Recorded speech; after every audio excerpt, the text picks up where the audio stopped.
Baik, sesuai dengan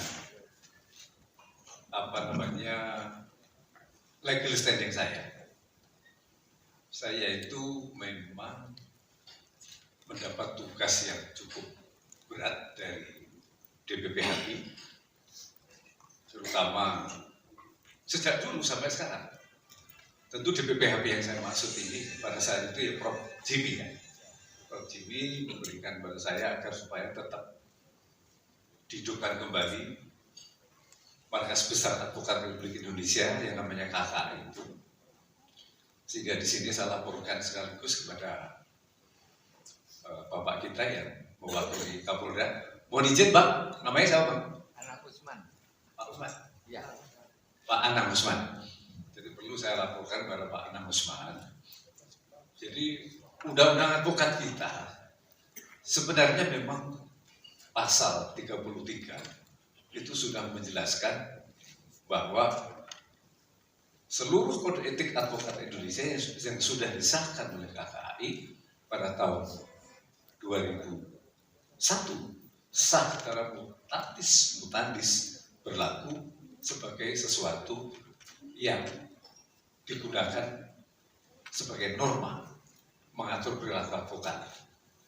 Nah, kemudian di pasal 22 Kode Etik Advokat Indonesia itu jelas mengatakan advokat dalam kaitannya dengan kepentingan pemerintah, ya terutama maksudnya itu ya bangsa, negara, lembaga tinggi negara wajib melalui Komite Kerja Advokat Indonesia (KKI) maksudnya. Jadi yang dimaksud KKI itu kalau di kepolisian semacam Mabes Polri, kira-kira begitu. Tapi ini juga harus kita maklumi. Mabes advokat itu setelah undang-undang advokat dilahirkan, ini saya minta dikaji betul oleh teman-teman dari HAPI ya. Karena undang-undang advokat itu lahir tahun 2003. Kemudian undang-undang KPK tahun 2002. Maksudnya undang-undang advokat itu lahirnya memang masih dalam kerangka Indonesia dalam reformasi. Jadi sama dengan undang-undang KPK jilid 1. Begitu KPK jilid 1 lahir, kita dipacu supaya advokat memiliki undang-undang, misalnya gitu dari latar belakangnya. Maka kemudian kita diberi status advokat adalah penegak hukum. Sebenarnya luar biasa para pembentuk undang-undang. Tapi ya sudah, kita nggak usah berkecil hati. Saat itu presiden tidak mau tanda tangan juga setelah undang-undang advokat lahir. Tetapi menurut konstitusi kita, meskipun presiden tidak tanda tangan, tetap sah dalam waktu 3 bulan. Inilah nasib kita. Kemudian di mana-mana perlu saya laporkan kepada Pak Kapolda Jawa Barat, kita masih pecah di mana-mana, harus dimaafkan, harus dimaklumkan dulu. Ini masih proses. Nah kemudian yang nomor 2, begitu tahun 2003 undang-undang dilahirkan, diketok palu dalam pleno DPR RI, luar biasa Ketua Mahkamah Agung RI, Prof. Bagirmanan, langsung mengeluarkan apa yang disebut legal policy nasional atau kebijakan hukum nasional. Jadi Bagirmanan mengeluarkan surat edaran Mahkamah Agung nomor 445 tahun 2003, isinya coba dengarkan, kemudian renungkan dan teliti nanti. Kalau perlu teman-teman yang mau mengambil S3 ini diambil ya untuk penelitian. Setelah lahirnya undang-undang advokat, maka yang dimaksud organisasi advokat adalah apa? Kata Mahkamah Agung, Komite Kerja Advokat Indonesia. Oleh karena itu dalam surat edaran itu ditegaskan, Mahkamah Agung bilang begini, oleh karena itu kepada seluruh jajaran pengadilan tinggi saya perintahkan untuk tunduk dan taat kepada KKI dalam kerangka pembinaan, pengangkatan, pengawasan, penyumpahan terhadap advokat. Ini luar biasa. Kemudian di dalam surat edaran Mahkamah Agung juga ditegaskan, setelah lahirnya undang-undang advokat, maka sebagai pelaksana undang-undang adalah Komite Kerja Advokat Indonesia. Itu. Jadi seluruh undang-undang di Indonesia itu ada pelaksananya, yaitu KKI. Namun demikian, karena kebijakan Ketua Mahkamah Agung berikutnya tidak menggarisbawahi Mahkamah Agung sebelum. Akibatnya pelaksanaan undang-undang advokat diartikulasikan oleh eksekutif, oleh Menteri Kehakiman, antara lain OA-OA baru lahir, gitu ya. Jadi sekarang kalau saudara-saudara, teman-teman, rekan-rekan semua amati seluruh organisasi advokat baru yang dikeluarkan oleh Menteri Kehakiman itu menyebut dirinya sebagai pelaksana undang-undang advokat. Itu. Jadi kalau dia mengangkat advokat pasti di dalam diktum itu mengingat, menimbang, memutuskan, menetapkan itu di dalam mengingatnya satu perintah undang-undang advokat, kan begitu. Padahal sementara legal policy nasional yang pertama KKAI. Tapi apakah ini boleh? Ya boleh-boleh saja. Memangnya hukum itu kalau S1 memang 1 tambah 1 ya 2. Maka di dalam S1 itu ada namanya skripsi, cukup satu permasalahan. Bagi siapa yang melanggar lalu lintas, kemudian lampunya merah, ditabrak, maka melanggar hukum, itu benar. Itu S1. Ketika masuk S2, sudah 2 persoalan. Belum tentu salah melanggar lampu merah. Begitu saudara masuk S3, sudah gawat lagi. 3 persoalan yang saudara teliti, diuji, dikaji, sangat berat. Artinya hukum itu tidak bisa diartikan hanya legalistik. Maka kemudian sudah kita bayangkan perintah pembentuk undang-undang aja dilanggar.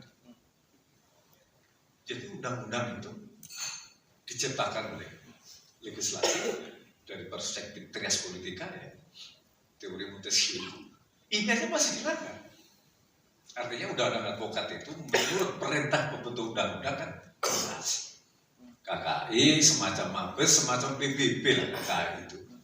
Tapi anggotanya maksudnya organisasi-organisasi. Seperti kalau PBB anggotanya juga negara-negara. Tapi ini semua dilanggar. Apakah boleh? Bukan persoalan boleh dan tidak boleh. Karena di dalam hidup dan kehidupan manusia itu mengenal apa yang disebut dalam dunia hukum sah dan legitimate. Ya. Begitu pernah lahir, kan sebelum saya bicara pernah lahir ya, KKI ini kan hidupnya cuma 2 tahun ya.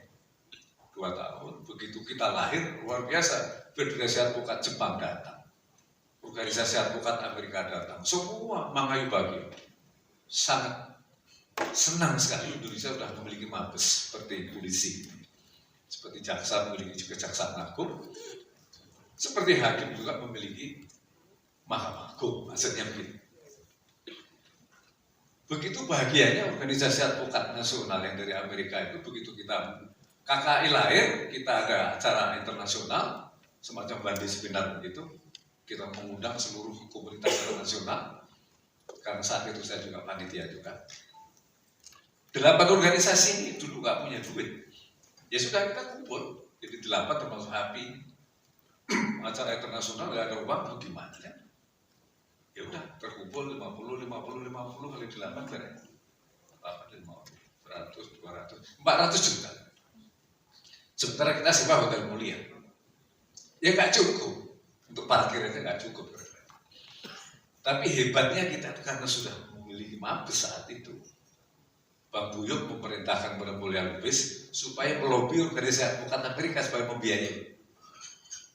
Dan dibiayai itu langsung ditransfer kalau tidak salah 2 atau 3 miliar. Ini kenangan indah ketika kita punya Mabes. Nah sekarang sudah kita rasakan buahnya, bahayanya kita tidak memiliki Mabes. Ya. Ada seorang advokat, kita semua sudah melihat ya, kalau sudah viral seperti Alvin Lee. Kita lihat ya. Siapa yang tidak dilawan oleh dia? Kepolisian melaporkan dia ke polisi. Seluruh kejaksaan negeri sekarang melaporkan ke polisi.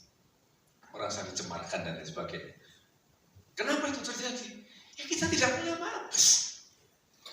Bahkan jangan main-main ya. Organisasi advokat itu tidak bisa memecat anggotanya sampai sekarang. Jadi seorang Tempolia Lubis, advokat yang sangat senior, dipecat oleh Peradi. Apakah kemudian dia pensiun? Ya tidak. Dia masih jadi advokat, kantornya besar sekali, malah kelas internasional. Gak bisa. Karena yang memecat kan organisasi advokat yang tidak memiliki apa yang kita sebut varian hukum publik. Karena kalau orang menghadap A, B, C, D, E menghadap ke notaris, mendirikan organisasi advokat itu hukum apa? Hukum privat. Hukum privat. Sekarang bisa kita di organisasi advokat hampir 100 sekarang kan.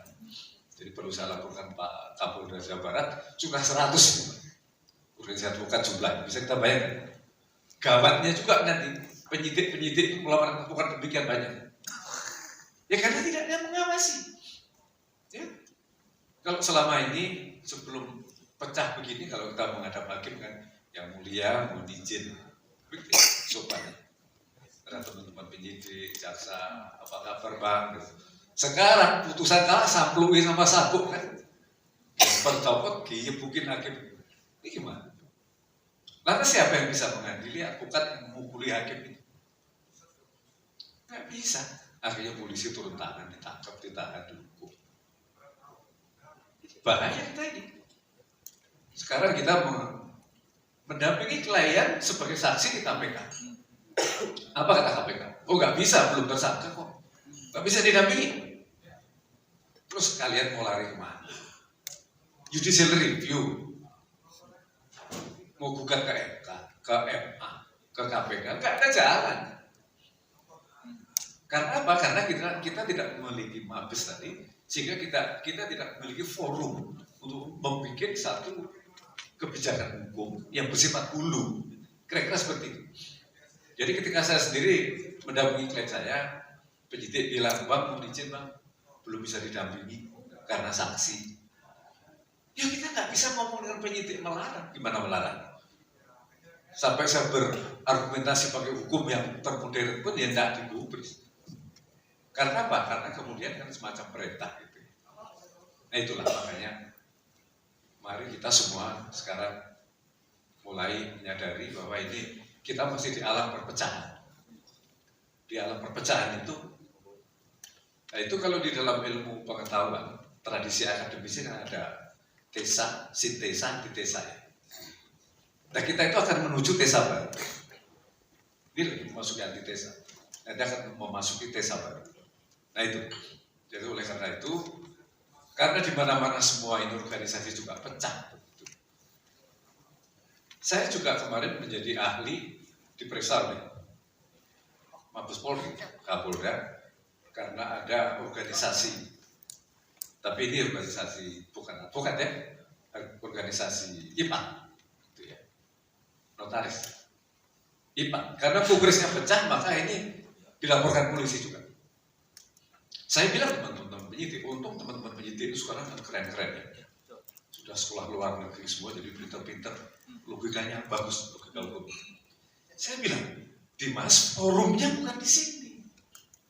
Kongres pecah apapun yang terjadi, kecuali gebuk-gebukan begitu ya, sampai berdarah-darah itu kriminal, itu kriminal lain. Dimanapun kalian ditangkap namanya kriminal. Tetapi kalau proses kongres itu kemudian menghasilkan misalnya A yang terpilih, B merasa itu curang terpilih, itu forumnya apa? Kongres luar biasa.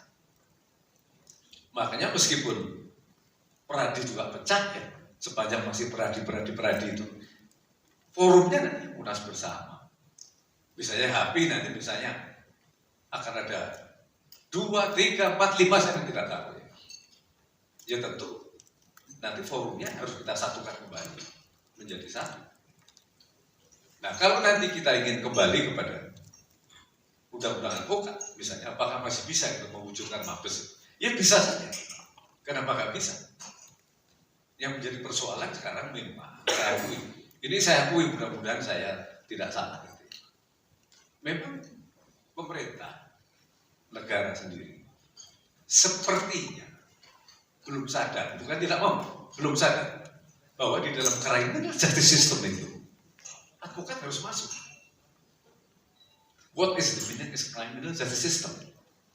Yang dimaksud adalah sistem peradilan pidana. Yang di situ ada hakim, ada jaksa, ada polisi, ada advokat. Itu seharusnya advokat masuk di criminal justice system itu. Tapi sekarang tidak masuk. Di kebijakan hulunya tidak masuk. Artinya apa? Artinya perilaku advokat ini ketika sidang juga susah dikontrol. Ini. Padahal kalau kita advokat sudah masuk criminal justice system, wah enak sekali. Misalnya Mabes KKI itu ya, dengan Kapolri, dengan Jaksa Agung, dengan Ketua Mahkamah Agung duduk bersama membuat rumusan misalnya. Rumusan, semua tidak harus undang-undang, semua undang-undang celaka kita ini. Semua undang-undang, sudah ada berapa ribu undang-undang, setiap undang-undang ada pasal pemidananya lagi, ada pidananya lagi. Sementara di Belanda itu kan hanya KUHP-nya satu, kodek, kodifikasi, kodek. Ya, seperti KUHP itu satu, kalau ada perkembangan pidana baru, tinggal nempel bawah. Nah, kita ini apa enggak? Penyidik juga pusing. Riset tiap hari penyidik itu sepanem. Kenapa? Karena kalau mau memeriksa seseorang, seluruh undang-undang dibaca lagi. Banyak sekali dasar hukumnya. Jadi penyidik keliru sedikit juga disikat oleh advokat. Ya, jaksa keliru mengawal P1 sampai P21 ya. Itu kan berat juga jaksa. Ini maksudnya itu. Tapi kalau kita nanti punya kebijakan hulu, pemerintah sadar ini enak. Coba sekarang kadang-kadang saya juga lihat, saya menyaksikan, kasihan hakim juga. Banyaknya stres. Bayangin, advokat ini sekarang mantan pejabat tinggi sipil, mantan pejabat tinggi militer, orang-orang pintar, guru besar, semua mudah sekali jadi advokat. Bisa bayangkan. Nah, artinya ini nanti kalau benturan di dalam menjalankan tugas itu kadang-kadang mengontrolnya itu agak sulit. Sehingga nggak apa-apa, ini di forum ini mudah-mudahan apapun yang terjadi itu harus dirumuskan dengan baik. Mungkin yang terakhir, informasi tentang perkembangan ini memang perlu saya sampaikan supaya kita itu tidak terasing. Artinya kita sebagai advokat sekarang harus, kemungkinan saudara kena perkara pidana itu besar sekali. Maka mitigasi resiko advokat dalam kriminalisasi profesi itu kalau tidak kita hati-hati juga berat sekali. Karena kan barusan ada juga kejadian di Jambi. Polisi lagi DPO mencari buron itu pedagang narkoba, gitu ya. Buron besar. Ternyata buron itu tidak bisa ditemukan, malah konsultasi dengan advokat. Advokat itu oleh polisi ditahan sampai dihukum karena memang dianggap dia konsultannya bandar besar itu tadi. Nah ini nggak bisa diverifikasi. Apakah polisi salah? Ya polisi punya argumentasi. Ini saya cari berbulan-bulan nggak ketemu sama kamu, kok kamu nggak lapor misalnya. Pertanyaannya, apakah juga advokat wajib melaporkan klaim yang dicari polisi? Ini rumit.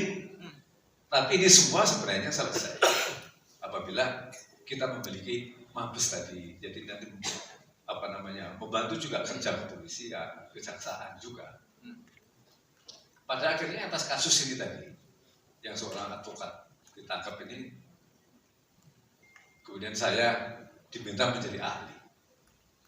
Ketika saya diminta ahli, tentu hakim kan selalu bertanya, apa pendapat ahli?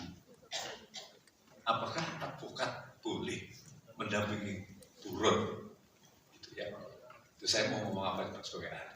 Akhirnya saya hanya membuka kode etik advokat pasal 27 kalau nggak salah. Nanti baca lagi apa 17 ya. Begini bunyinya. Saya ngomong begini, mohon izin yang mulia, saya bacakan aja kode etik. Begini bunyinya yang mulia. Advokat sekali-kali dilarang meninggalkan kepentingan klien apabila klien itu dalam keadaan itu tidak menguntungkan posisinya. Saya akhirnya ngomong begitu.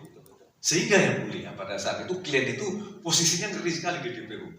tidak paham hukum, kemudian dia ingin mencari konsultan hukum. Jadi ibaratnya ini dokter 2 kali 24 jam. Begitu ada pasien, ya harus datang dokter. Akhirnya saya mau begitu, mau ngomong apa lagi? Ya alhamdulillah hakim ini, karena sekarang hakim juga banyak pendidikan luar negeri gitu ya, dia sangat moderat. Akhirnya kawan kita itu dihukum 1 tahun, yang ancamannya bisa sampai berpuluh-puluh tahun gitu ya. Itu jadi kita mesti harus hati-hati. Dan watak dari HP itu saya ingatkan kembali. Himpunan Advokat Pengacara Indonesia itu saya laporkan Pak Kapolda, secara historis anak nomor 4 itu Pak. Anak nomor 1 itu Ikadin kelahirannya, yang nomor 2 itu AAI, yang nomor 3 IPHI, nomor 4 itu HP. Sekarang kan juga ratusan. Anak nomor 4 kalau partai kira-kira seperti PAN gitu ya. PAN itu juga nomor 4. Maka HP itu memang ciri-cirinya karena anak nomor 4 itu banyak belajar dari kakak nomor 1, 2, 3. Kadang-kadang mau kritis. Jadi mohon dimaafkan kritisnya itu kadang-kadang ya orang Jawa bilang nganyel kayak gitu ya. Menjengkelkan, tapi tetap bisa diajak diskusi kalau culture-nya HP itu seperti itu. Jadi saya kasih contoh satu aja. Saat saya menjadi ketua umum HP, saya tidak setuju lahirnya Peradi. Karena perintah Kongres, kita tidak boleh melahirkan Peradi. Karena Peradi itu nanti anggotanya manusia. Padahal perintah undang-undang anggota KKI itu bukan manusia, tapi organisasi. Ya sudah, akhirnya saya jatuh, biasa. Di munaslukan jatuh, saya kalah. Ya enggak apa-apa, biasa begitu. Kemudian yang menang Prof. Jimmy. Ya saya salamin aja.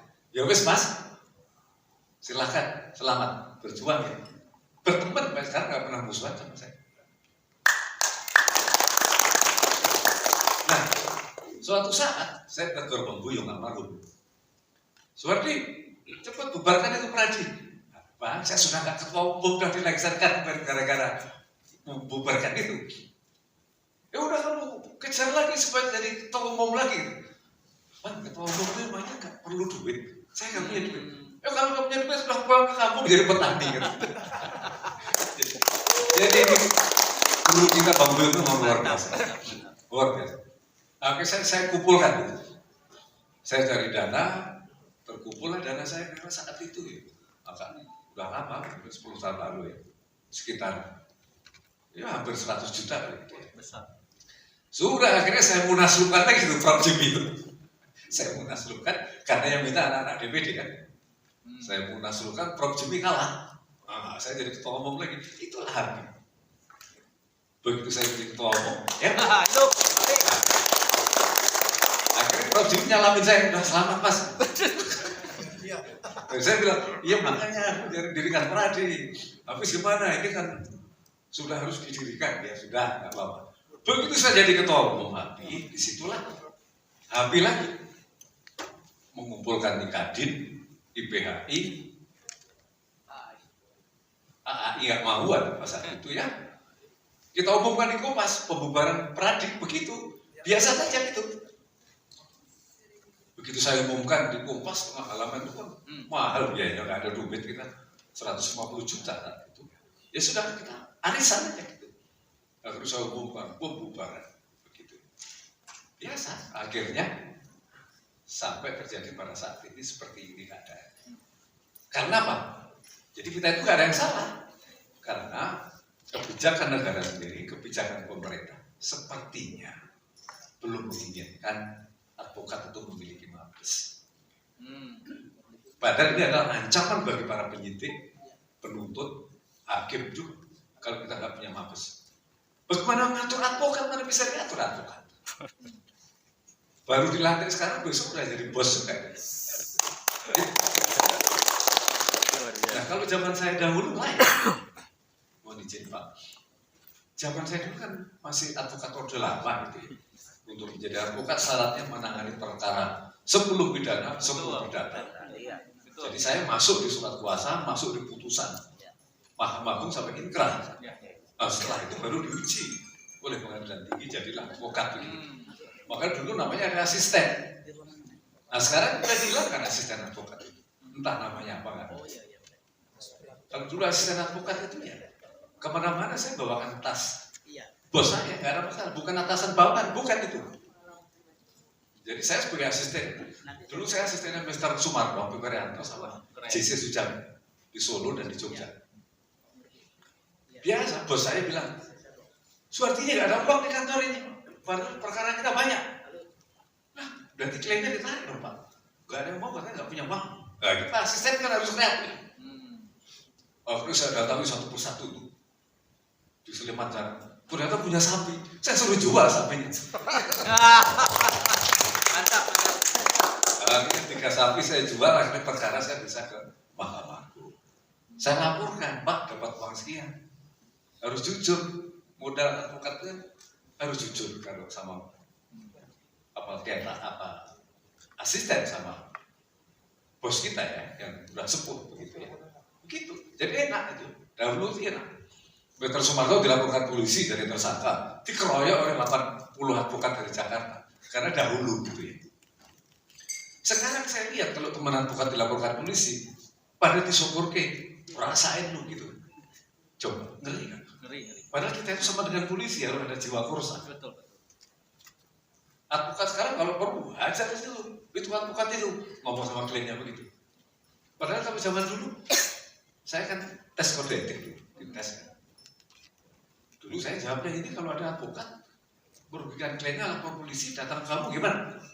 Saya ngomong sama yang uji, advokat saya laporkan polisi, salah nggak lulus. Sudah saya ulangi lagi. Lah gimana Pak?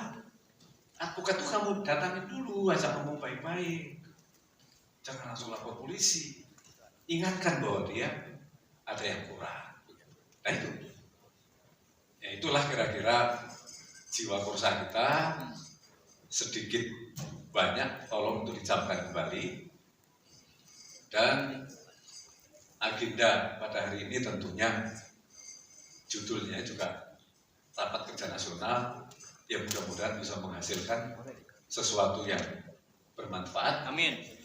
Terutama untuk kepentingan anggota HPI khususnya dan pada umumnya masyarakat mencari keadilan. Amin. Ya Allah.